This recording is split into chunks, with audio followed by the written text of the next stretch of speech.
सियावर रामचंद्र की कोसलो नाम मुदितः हितो जनपदो महान निविष्ट सरयू तीरे प्रभुत धन धान्यवान।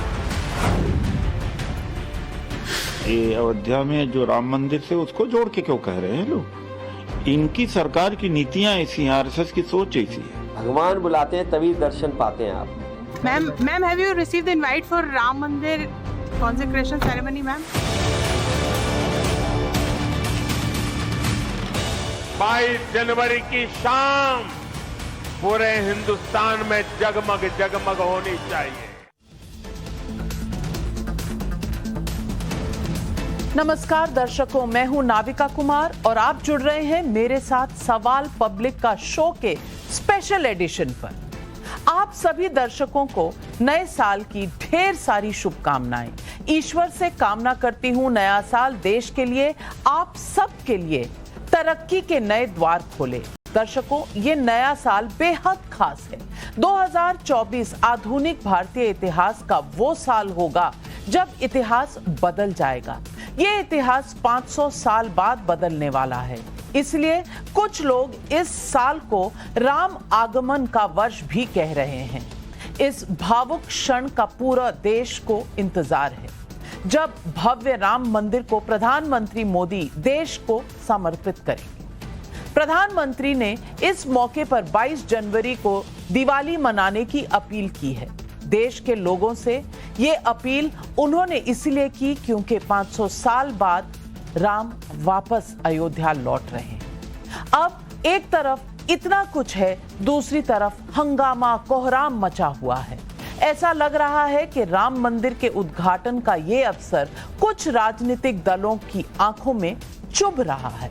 एक तरफ लाखों करोड़ों लोगों में श्रद्धा का सैलाब है, दूसरी तरफ राजनीति का उबाल है जिसमें हर दिन नया तर्क, नया नैरेटिव गढ़ने की कोशिश हो रही है। सवाल उठता है कि क्यों? इसी का जवाब टाइम्स नाउ, नवभारत और ईटीजी ने आम लोगों के बीच जाकर लिया है। हमने सवालों की एक फहरिस्त तैयार की और उसे आम लोगों से ही पूछा। राम मंदिर का उद्घाटन क्या प्रधानमंत्री मोदी को ही करना चाहिए?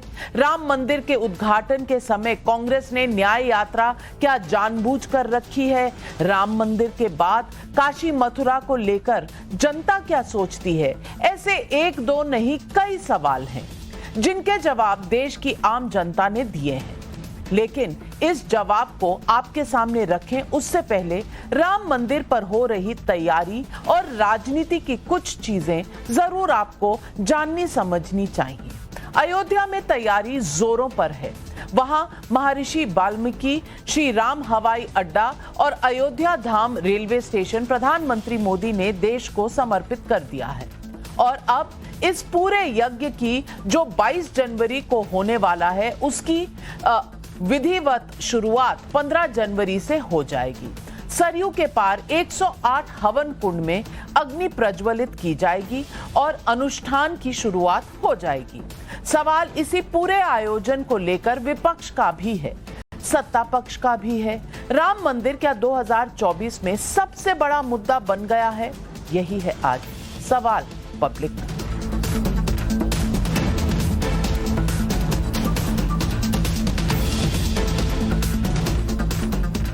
दर्शकों, ऐसे समय जब पूरा देश राममय होता जा रहा है, कांग्रेस सहित इंडी गठबंधन के सीनियर नेता एक के बाद एक अजीबोगरीब बयान दे रहे हैं।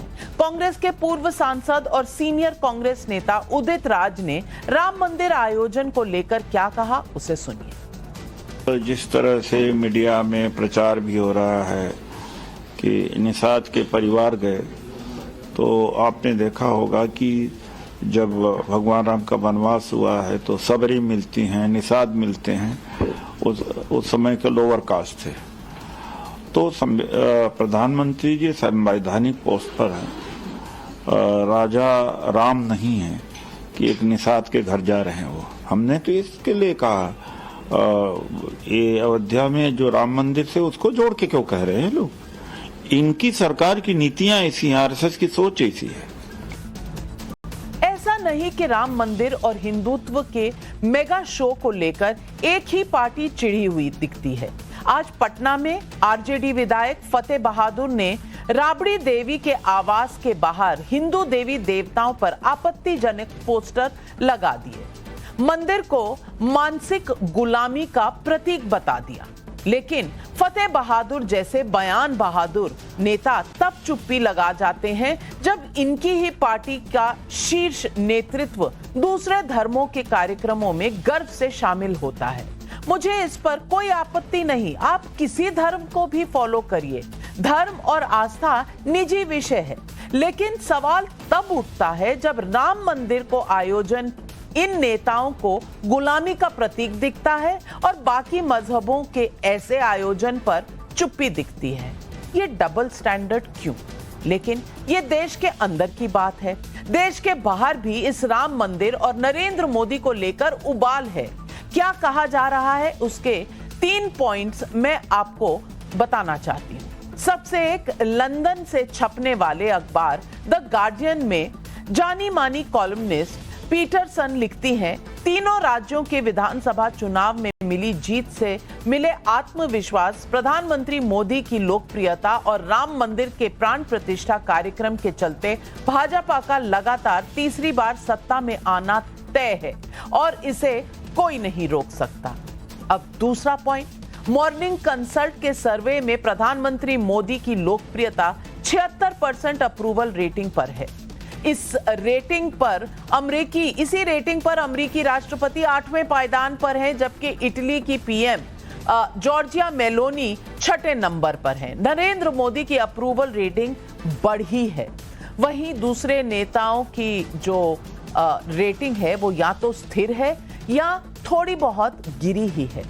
प्रधानमंत्री मोदी की तरफ से खुद एक भारतीय मैगजीन को दिए इंटरव्यू को दुनिया भर के अखबारों में जगह मिली है, जिसमें मोदी खुद जोर देकर कह रहे हैं कि विपक्ष ने 30 साल तुष्टीकरण और भेदभाव की राजनीति में गंवा दिए हैं। अब लोगों की एकमात्र उम्मीद बीजेपी है।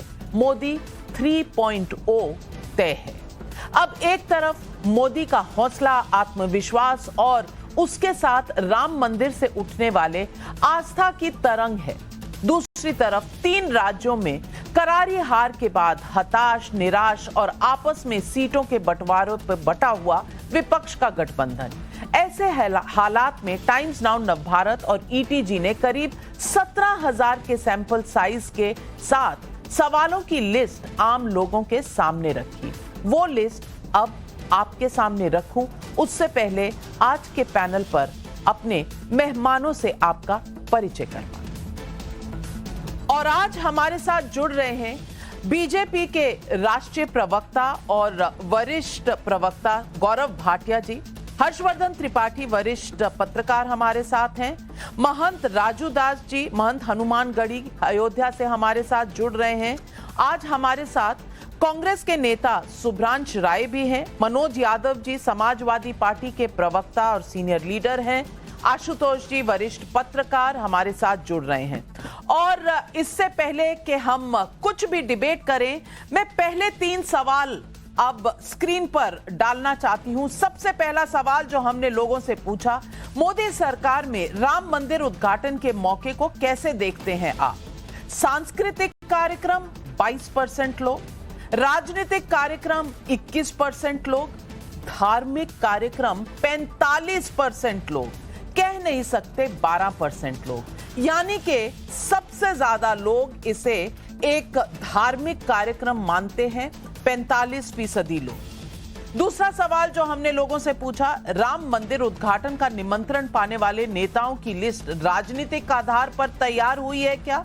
हां कहने वाले 19%, ना कहने वाले 32%, राजनीतिक सोच मगर ये जरूरी था 12%, कह नहीं सकते 37%। यानी कि इसमें कोई बहुत ज्यादा पॉलिटिक्स नहीं नजर आती, 32% लोग कहते हैं। और सबसे ज्यादा 37% लोगों का इस पर व्यू नहीं है कि राजनीतिक है या नहीं है, हाँ धार्मिक है ये पूरा उद्घाटन, ये 45% लोग मानते हैं।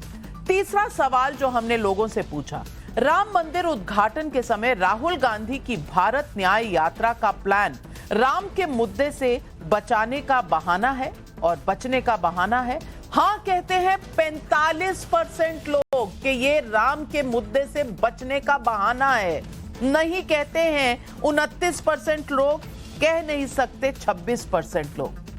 गौरव भाटिया जी, मैं सबसे पहले पूछना चाहती हूं कि जनता से कोई कुछ छुपा नहीं सकता। जनता सांस्कृतिक कार्यक्रम 22% और 45% धार्मिक कार्यक्रम मानती है, यानी कि 67% लोग कहते हैं कि ये या तो संस्कृत है या धार्मिक है। राजनीतिक पर सिर्फ 21% लोग समझते हैं कि ये राजनीतिक कार्यक्रम है। क्या हमारे राजनीतिक दल इस बात को समझ नहीं पा रहे या यहां पर भी गलत नंबर ही डायल कर रहे हैं?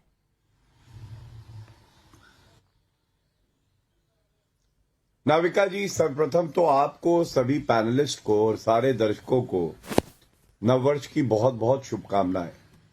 और 2024 का ये जो वर्ष है, ये भारत के लिए ऐसा स्वर्णिम युग आया है जिसकी प्रतीक्षा हर नागरिक को थी, हमें भी थी, आपको भी थी।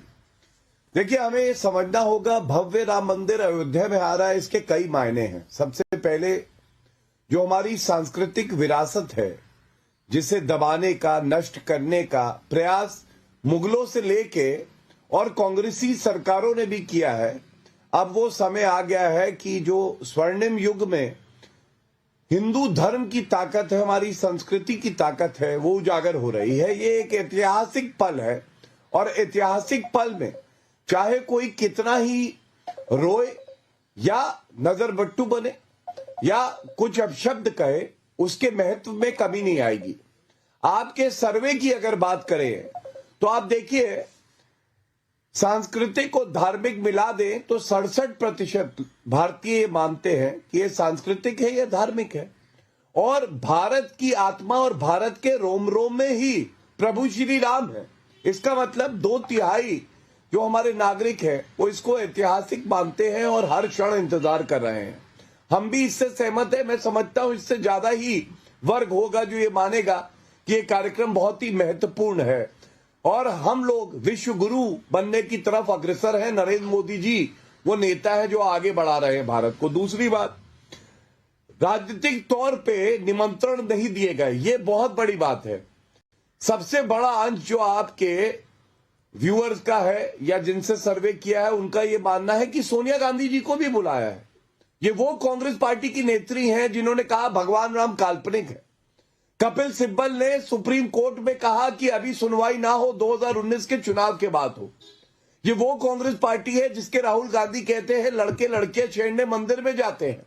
और ये वो कांग्रेस पार्टी है जो जिसके नेता कहते हैं कि भगवत गीता में जिहाद सिखाया है। लेकिन बड़ा दिल, बड़ा मन और ये दिखाया है कि ये हिंदुत्व की ताकत है, हम उनको भी बुलाएंगे। ठीक है, जैसे जैसे बढ़ रहा है पूजन, घमंडिया की नेताओं की बढ़ रही है सूजन, लेकिन हमारा कर्तव्य है कि हम सबको बुलाएं और हमने बुलाया है। और मैं उम्मीद करता हूं कि कांग्रेस पार्टी भी इसे भारत से जोड़कर देखेगी, ना कि राजनीतिक पहलू से। तीसरी बात, राहुल गांधी का चरित्र रहा है हमेशा से हिंदू धर्म को कोसना, और जो हिंदू धर्म को कोसता है उसके साथ खड़े हो रहते हैं। अब ये यात्रा निकाल रहे हैं, 550 वर्षों से जिस पल का इंतजार था, क्या अच्छा नहीं होता कि अपना असली इटालियन चेहरे को कुछ दिनों के लिए छुपा लेते और दिखाते कि बंद कोट पे ऊपर अगर जनेऊ पहना है तो मैं असली हिंदू भी हूं और मैं यात्रा 15 दिन बाद निकाल लूंगा, 1 सप्ताह बाद निकाल लूंगा। ये जो इन्होंने किया है पूरा भारत देख रहा है और इसके बहुत ही दूरगामी परिणाम होंगे। राहुल गांधी को सबक जरूर सिखाएगी जनता, ये हमारा विश्वास है। सुभ्रांश राय जी वो कहते हैं ना, जनता से कोई कुछ छुपा नहीं सकता और जनता जो है वो सब कुछ समझती है। जनता समझ रही है कहीं ना कहीं कि जनता से के मुद्दों से दूर भागने की एक बार फिर कोशिश हो रही है।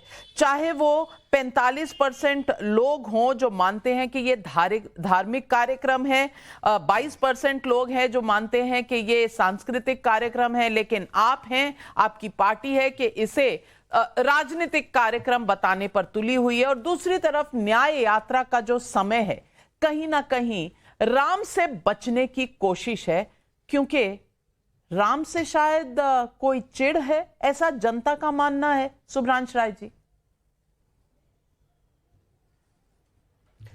नविका जी, सबसे पहले तो नववर्ष की बहुत बहुत बधाई आपको, साथी पैनलिस्टों को और पूरे ब्रह्मांड को।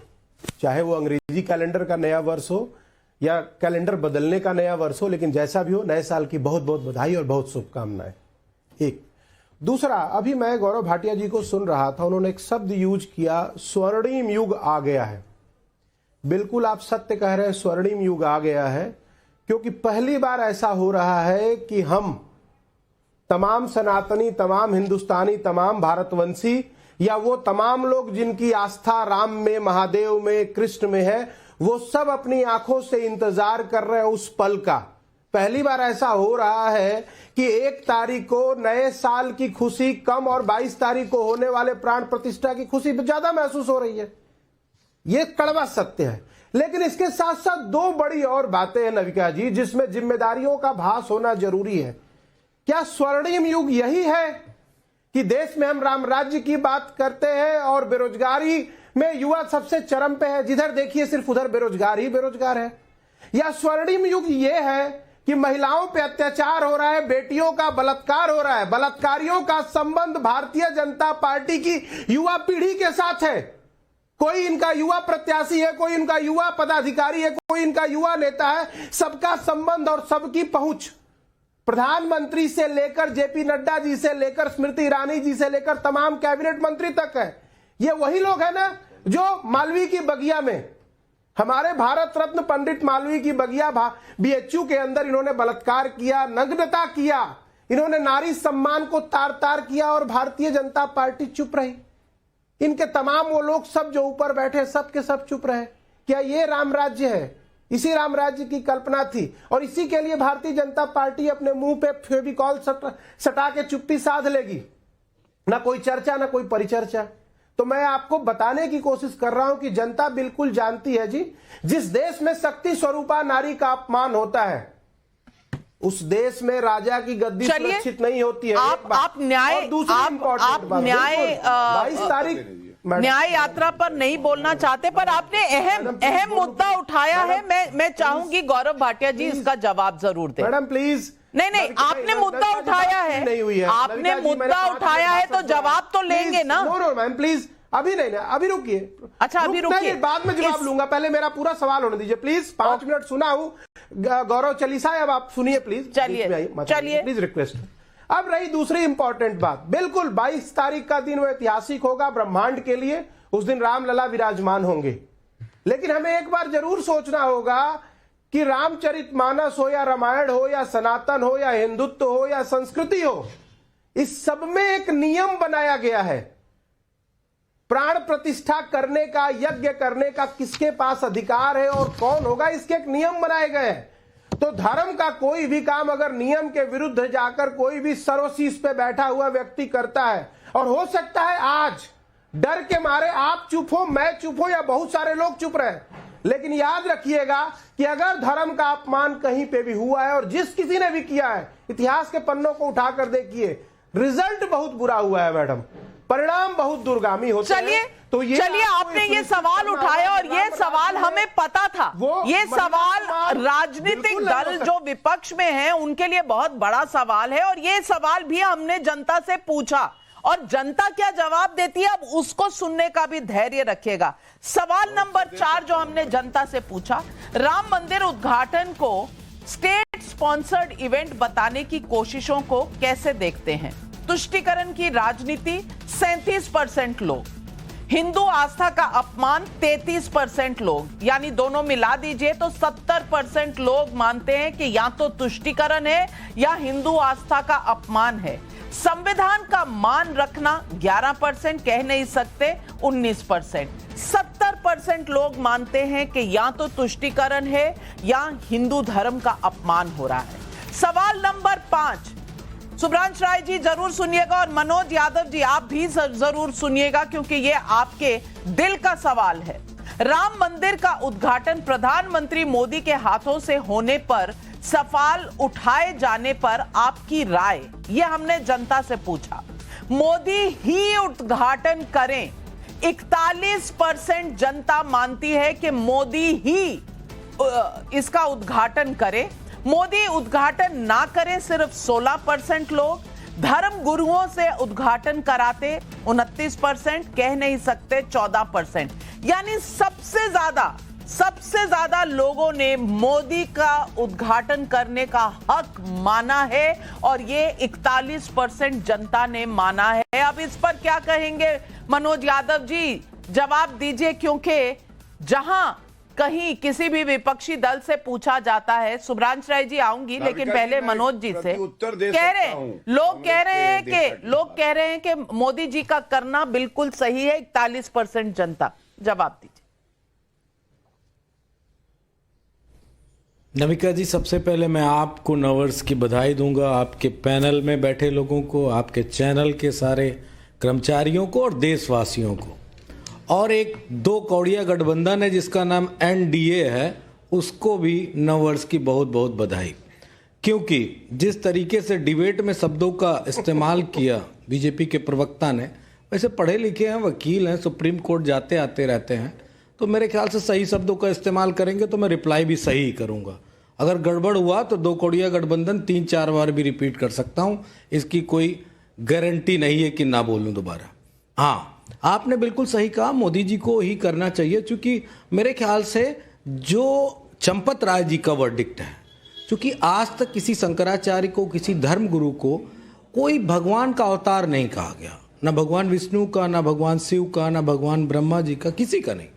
चंपत राय जी एंड कंपनी ने घोषित किया है कि मोदी जी अवतार हैं, तो एक अवतरित व्यक्ति ही भगवान के प्रतिष्ठा का, वहाँ पे उनको जिस तरीके से करना है प्राण प्रतिष्ठा, उसका उद्घाटन कर सकता है। कोई नॉर्मल आदमी कहाँ कर पाएगा भाई। तो चंपत राय जी का बयान इससे मैं अटैच करते हुए कहूँगा कि मोदी जी को ही करना चाहिए, और मोदी जी करेंगे तभी ये देश खुशहाल होगा। अन्य कोई साधु महात्मा करेगा, तपस्वी करेगा, शंकराचार्य करेगा, तो उस इतना देश को खुशहाली थोड़ी नहीं आएगी। और जिस दिन मोदी जी करेंगे प्राण प्रतिष्ठा, यानी कि 22 जनवरी 2024, उस दिन के बाद इस देश में एकाएक खुशहाली आएगी। एकाएक, जैसे एकाएक भूकंप नहीं आता है, वैसे एकाएक खुशहाली आएगी। एकाएक सारे पैमाने, जो बेरोजगारी की बात मैं करता हूं, कांग्रेस करती है, अभी कोई राजनीतिक विश्लेषक करेगा, कोई पत्रकार, ये सब पैरामीटर डाउन हो जाएंगे नविका जी। ये बिल्कुल इनका हाइप नहीं रहेगा। जीडीपी जस्ट डबल हो जाएगा 22 तारीख के बाद, आप देखिएगा। और विश्व में जो विश्व गुरु वाली बात कही जा रही है, अमेरिका घुटने टेकेगा भारत के सामने और अपनी नाक रगड़ रगड़ के कहेगा, मोदी जी हमको अपने साथ रख लीजिए, नहीं हमारा तो कोई वर्चस्व ही नहीं रह जाएगा। ये सब 22 तारीख के बाद ऐसा होने वाला है। मैं इस बात की पुष्टि और महसूस दोनों चीजें कर रहा हूं। क्यों? क्योंकि भगवान विष्णु के अवतार के द्वारा प्राण प्रतिष्ठा की जा रही, और ये इतनी बड़ी बात है, और इतनी बड़ी बात पे आपने सर्वे करा दिया। क्यों सर्वे करा दिया? ये तो स्वविदित है, स्वजनित है, सबको अपने आप पता है, कोई जरूरत नहीं थी इस पे सर्वे की। राजनीतिक दल हैं, सवाल तो उठाएंगे, क्यों, हमारा काम ही है सवाल उठाना। लेकिन कुछ ऐसे अनपढ़, अनगढ़ और ऐसे लोग बैठ गए सत्ता में जो विपक्ष के सवालों का जवाब नहीं देना चाहते। क्यों भैया? जनता से इसीलिए गए थे वोट मांगने के लिए कि जब विपक्ष कोई सवाल करेगा तो हम उसका जवाब नहीं देंगे। इसको कहते हैं आक्रमणिकता, इसको कहते हैं रिस्पॉन्सिबिलिटी, अकाउंटेबिलिटीज को ना समझना।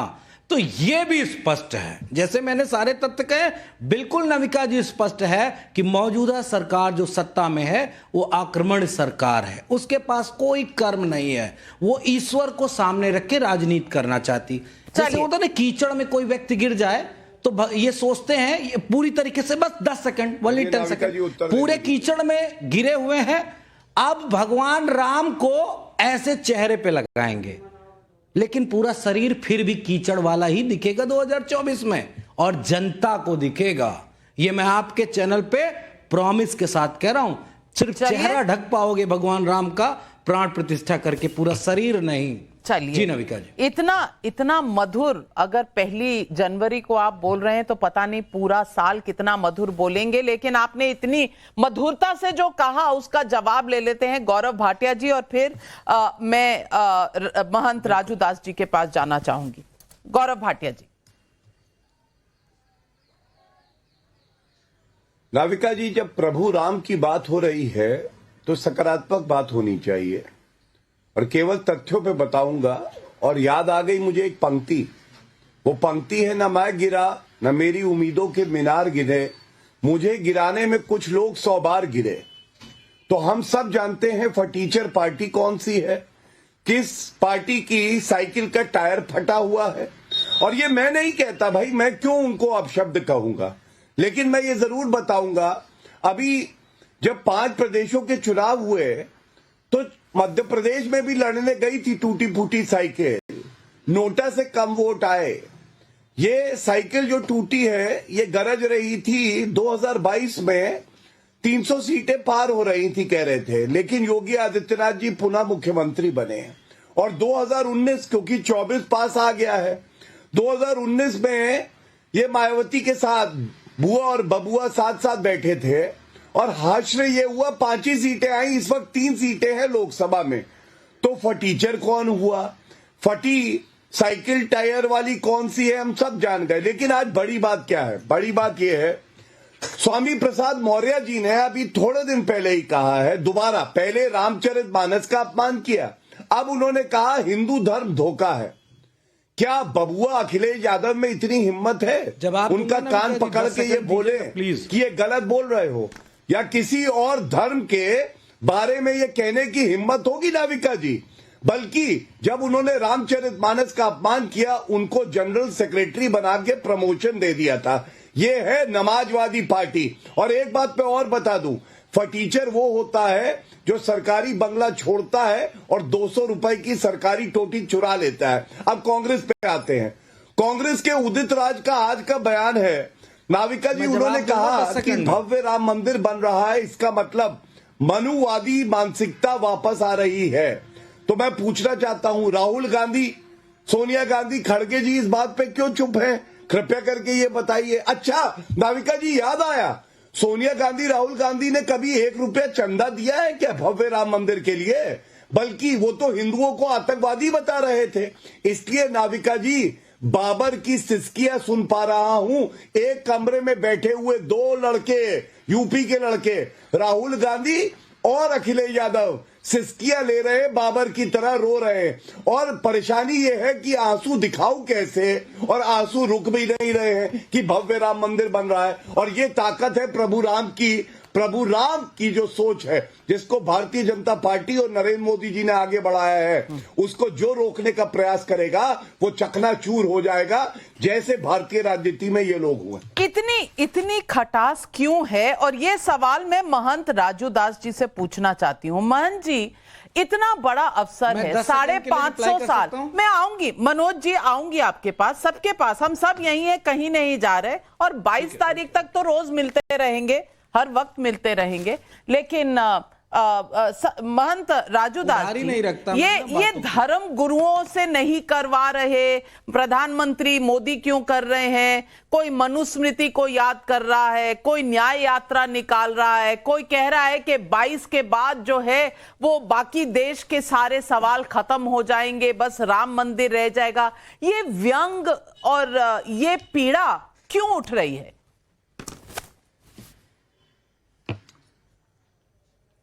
पहले तो मैं मंगल कामना करता हूं सिद्धपीठ अयोध्या हनुमानगढ़ी हनुमान जी महाराज की तरफ से। बाबा ने लिखा है गोस्वामी तुलसीदास जी ने, राम दुआरे तुम रखवारे, होत न आज्ञा बिन पैसारे। आंग्ल नववर्ष की मैं मंगल कामना देता हूँ। वैसे तो हम हिंदी नववर्ष मनाते हैं, इंग्लिश नववर्ष नहीं मनाते, इसकी बधाई भी नहीं देते। लेकिन आज सभी लोगों ने जब आज इस टीवी चैनल डिबेट में सभी ने शुभकामना दिया, तो सनातन ये सिखाता है धर्म की जय हो, अधर्म का नाश हो, प्राणियों में सद्भाव हो, विश्व का कल्याण हो, ये सनातन सिखाता है। इसके नाते मैं मंगल कामना करता हूँ। सुबह जब मंदिर खुला, पट खुला 2:30 बजे, तो 3:30 बजे से जब भक्तों को आने का अवसर मिला तो अभी तक 4 लाख से ऊपर राम भक्तों ने सिद्धपीठ अयोध्या हनुमानगढ़ी हनुमान जी महाराज का दर्शन पूजन किया, अपने जीवन को धन्य किया। समझ में कुछ राजनेताओं की भाव और भाषा हम लोगों को नहीं आती है। एक तरफ तो आप पारब्रह्म परमात्मा भगवान श्री राम को काल्पनिक कहते हैं, दूसरे तरफ आप ये कहते हो बीजेपी आरएसएस क्या कुछ टुटपुजिए बाबा हमको सर्टिफिकेट देगी हिंदुत्व का। दूसरी तरफ तत्काल आप रिवर्स मारते हो, साधु मतलब भगवा आतंकवाद, सनातन उन्मूलन करके कार्यक्रम चलाते हो, डेंगू, कोरोना, मलेरिया, टाइफाइड, ऐसे ऐसे उपमा दिया जाता है। अभी एक परिवारवादी पार्टी के महोदय थे, जिस प्रकार से उनका बोली, जिस प्रकार से उनकी भाषा, जिस प्रकार से उनका अहंकार, पहले भी किसी ने नारा लगाया था, मिले मुलायम काशीराम, हवा में उड़ गया जय श्री राम, तो पार्टी हवा में उड़ गई। राम जी आज हैं, मंदिर बन रहा है, जिस प्रकार से निहत्थे राम भक्तों की सीना गोली से छलनी करना कैसा राजधर्म था वो मैं पूछना चाहता हूँ। क्या हनुमानगढ़ी, राम जन्मभूमि, कनक भवन और सरजू पुल, रामपैरी राम जन्मभूमि से 1.5 किलोमीटर, 1.25 किलोमीटर, 2 किलोमीटर, 3 किलोमीटर दूर निहत्थे राम भक्त जिनके हाथ में कुछ भी नहीं था, मेरे हाथ में कम से कम सीताराम सीताराम करने के लिए माला है और हाथ में गदा है दुश्मनों की बुद्धि को ठीक करने के लिए, लेकिन राम भक्तों के पास कुछ नहीं था, सिर्फ जय श्री राम करते थे और कांख में झोली था। जब थैला चेक करने के लिए गए, क्योंकि मेरे आश्रम का भी एक बालक था जिसकी हत्या वहां पर ये मुल्ला मुलायम सिंह जी की सरकार ने हत्या कर दी थी। जब मैं गया देखने के लिए तो सत्तू, इलायची दाना, नींबू, नमक, मिर्चा था। तो ये कौन सा राजधर्म है? इन नेताओं से मेरा हाथ जोड़कर सवाल है। एक तरफ तो आप कहते हो जितना अधिकार आपका है उससे कहीं ज्यादा मेरा भी है, बीजेपी सर्टिफिकेट नहीं दे सकती, संघ सर्टिफिकेट नहीं देता, दूसरे तरफ इतना गौली और ये राम राम। आप जब डिसीजन आया था तो आप सारे लोग तिरपाल पहनकर काला बैठे थे और मोदी जी यहाँ भूमि पूजन कर रहे थे। तो विषय ये है कि मोदी जी ने नहीं कहा कि मुझको आना है, विषय ये है कि मोदी जी आज से नहीं, शुरुआत में जब मुहिम चल रही थी राम यात्रा, तो उस समय में मोदी जी लीड कर रहे थे। उस समय में न तो मुख्यमंत्री के दावेदार थे, न तो प्रधानमंत्री के दावेदार थे। एक सामान्य कार्यकर्ता के भांति धारा 370-35 से कैसे खत्म हो और कैसे मंदिर का निर्माण हो, वो उस भूमिका में थे। बहुत सही सच बताया आपने। अब इस पर सुभ्रांश राय जी आप जवाब दीजिए कि ये मोदी जी पर जो आपको दिक्कत होती है, महंत राजूदास ने बता दिया 1990 1991 से लेकर जब से रथ यात्रा शुरू है, सेवा भाव, और वो खुद नहीं आना चाहते थे, उन्हें बुलाया गया, आमंत्रित किया गया धर्म गुरुओं द्वारा, तो आपके पेट में क्यों दर्द है? मैं बिल्कुल मैडम, मैं तो आपके माध्यम से प्रधानमंत्री जी से अपील करता हूं, 140 करोड़ हिंदुस्तानियों के दिल में बसते 140 करोड़ लोगों की बात सुनकर ना वो प्राण प्रतिष्ठा करें, लेकिन एक बार प्राण प्रतिष्ठा करते वक्त अपने शास्त्र और अपने सनातन का ख्याल रखते हुए मां तुल्य यशोदा बेन को भी साथ रखकर करे पूजा।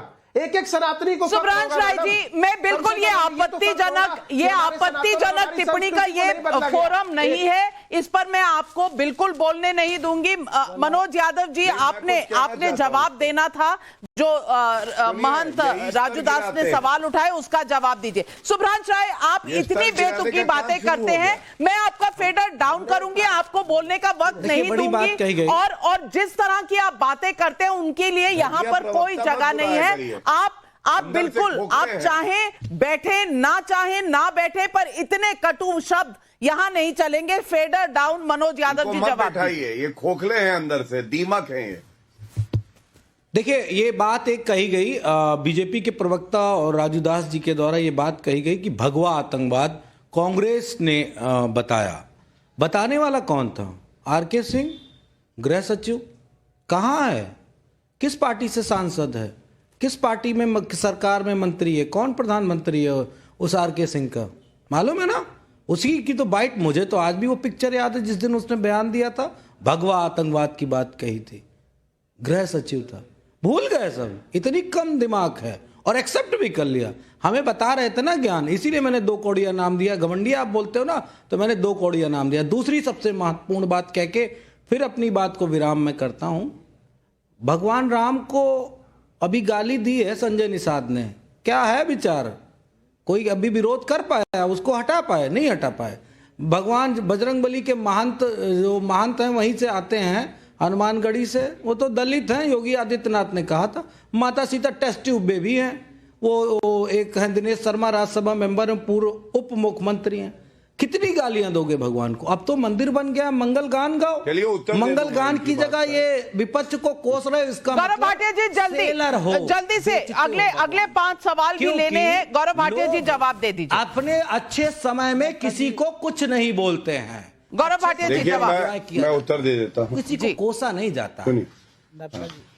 देखिए, ऐसा है, इन लोगों की याददाश्त चली जाती है, दूसरों के बयान बता रहे हैं। मैं तो अभी की बात बता रहा हूं। ये स्वामी प्रसाद मौर्य का बयान मेरे हाथ में है, और ये क्या कहते हैं? अरे स्वामी प्रसाद मौर्य ने क्या कहा? शांत करा लीजिए नाविका जी, थोड़ा सा बौखलाएंगे, थोड़ा सा रोएं, चुप रहिए। ज्यादा किसने बोला है? बीच में ना बोले। दशरथ, देखिए मनोज जी, आपकी बात पूरी गौरव भाटिया जी ने सुनी। अब आप भी सुनने का धैर्य रखिए, आप भी सुनने का धैर्य रखिए। मनोज जी, आपकी बात पे गौरव जी कुछ नहीं बोले, उन्होंने पूरी सुनी। राम के पिता दशरथ नहीं है, शांत कराइए, राम नहीं है। ये स्वामी प्रसाद मौर्य का अभी 1 सप्ताह पहले का बयान है, जब उन्होंने दोबारा कहा हिंदू धर्म धोखा है। क्या अखिलेश यादव में इतनी हिम्मत है इनके खिलाफ कार्रवाई कर सके? बल्कि वो जनरल सेक्रेटरी हैं। अब याददाश्त तरोताजा करते हैं। ये देखिए, न्यूज़पेपर क्लिपिंग है। क्या कह रहे हैं इनके पूर्व अध्यक्ष मुलायम सिंह यादव जी? वो कह रहे हैं, और कारसेवकों पे अगर गोली चलानी पड़ती तो मैं चला देता। सरयू नदी का पानी लाल कर दिया इन्होंने, और उसके बाद यहां पे आके हमें ज्ञान देते हैं। तीसरी बात, फटीचर कौन है? फटीचर वो है जो संविधान ना पढ़े। हमारी जो संवैधानिक व्यवस्था है नाविका जी, इसमें मंत्री सबसे ऊपर होता है। हिंदू आतंकवाद का आविष्कार पी चिदम्बरम और सुशील कुमार शिंदे जब गृह मंत्री थे अलग अलग समय पे, दोनों ने इस शब्द का इस्तेमाल किया, और समाजवादी पार्टी समर्थन भी देती थी यूपीए को।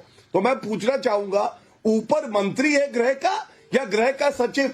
गृह का सचिव वही करेगा जो सरकार का मंत्री और प्रधानमंत्री तय करेगा।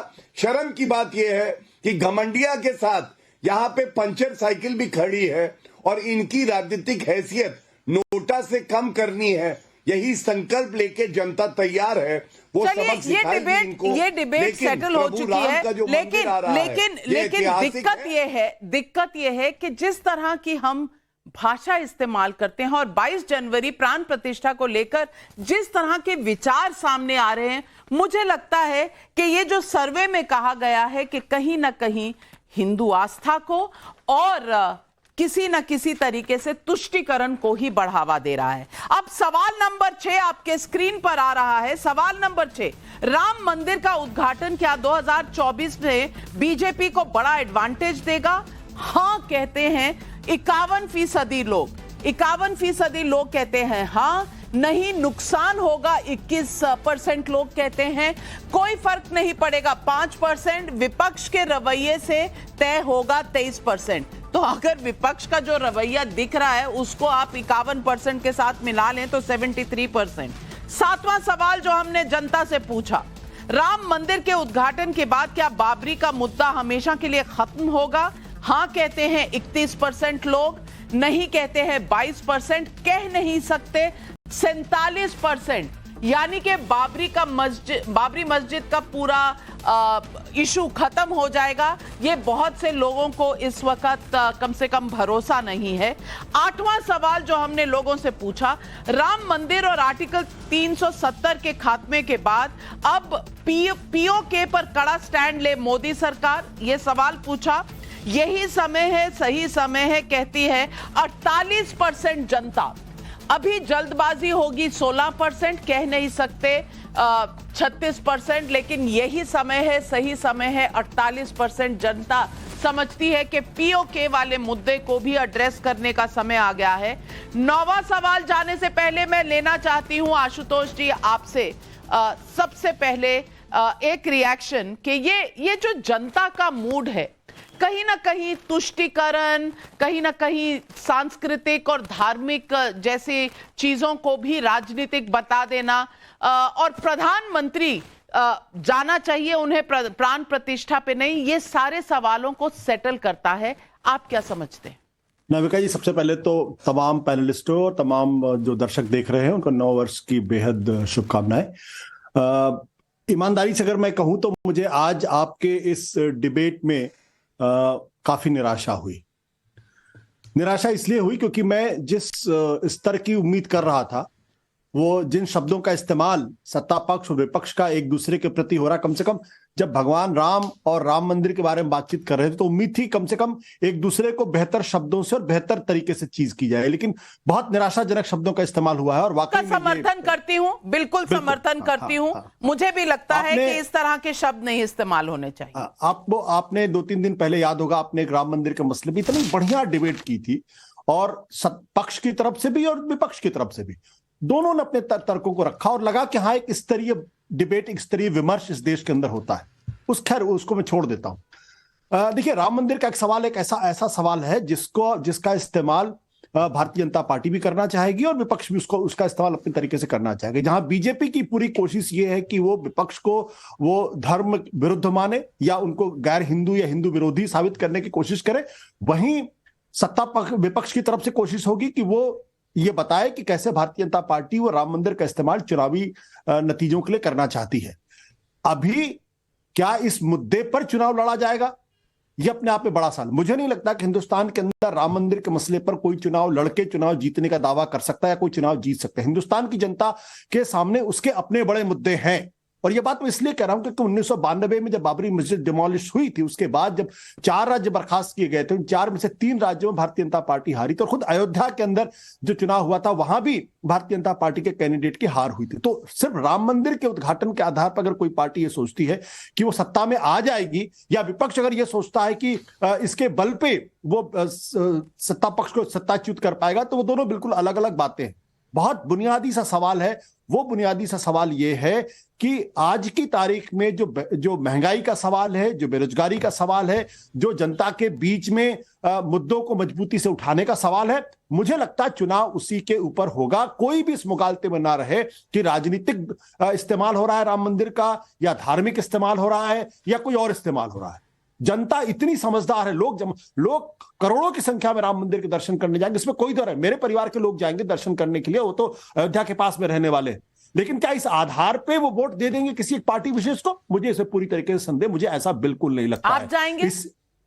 मैं जरूर जाऊंगा, लेकिन अभी नहीं जाऊंगा। मैं बाद में जाऊंगा, क्योंकि हम लोग तो अयोध्या के रहने वाले ही हैं। मेरे माता पिता भी अयोध्या के रहने वाले, हम लोग जाएंगे वहां पर। लेकिन आज जाएंगे, कल जाएंगे, 22 तारीख को जाएंगे, ऐसा कोई निश्चित नहीं। क्या भारतीय जनता पार्टी के बुलावे पर हम जाएंगे? बिल्कुल नहीं जाएंगे। क्या किसी समाजवादी पार्टी के बुलावे पर जाएंगे? बिल्कुल नहीं जाएंगे। जब हमारी आस्था होगी, जब हमारा मन करेगा, तब हम जाएंगे वहां पे, क्योंकि ये हमारा व्यक्तिगत मामला, ये आपका भी व्यक्तिगत मामला होगा, ये गौरव भाटिया का भी व्यक्तिगत मामला। ऐसा नहीं कि जो 22 तारीख को जाएगा वही असली हिंदू होगा, जो 22 तारीख को नहीं जाएगा वो हिंदू विरोधी हो जाएगा। ये जो नैरेटिव बनाने की कोशिश की जा रही, मुझे लगता है कि उसमें दिक्कत है। और राम के नाम पे कम से कम ये नैरेटिव कैसे बन सकता है आशुतोष जी? क्योंकि 22 तारीख को तो सब लोग जा ही नहीं सकते। 22 तारीख को तो कुछ गिने चुने लोगों को जाने का शायद अवसर मिलेगा, बाकी लोग तो जा ही नहीं पाएंगे। तो ये अभी मैं बिहार के 1-2 जगह पोस्टर देख रहा था कि जो 22 तारीख को नहीं जाएगा वो हिंदू विरोधी है, और लालू यादव और राबड़ी यादव के घर के बाहर वो पोस्टर लगाए गए। मुझे लगता है ये सारी कोशिश ठीक नहीं है। राम का, हमारे यहाँ राम का जो कनेक्ट है वो बिल्कुल अलग तरीके का कनेक्ट है। और इसलिए इस आधार पे किसी को हिंदू विरोधी साबित कर देना या हिंदू हितैषी साबित कर देना, मुझे लगता है कि ये गलत परंपरा की शुरुआत होगी। और ये कहीं ना कहीं हर्षवर्धन जी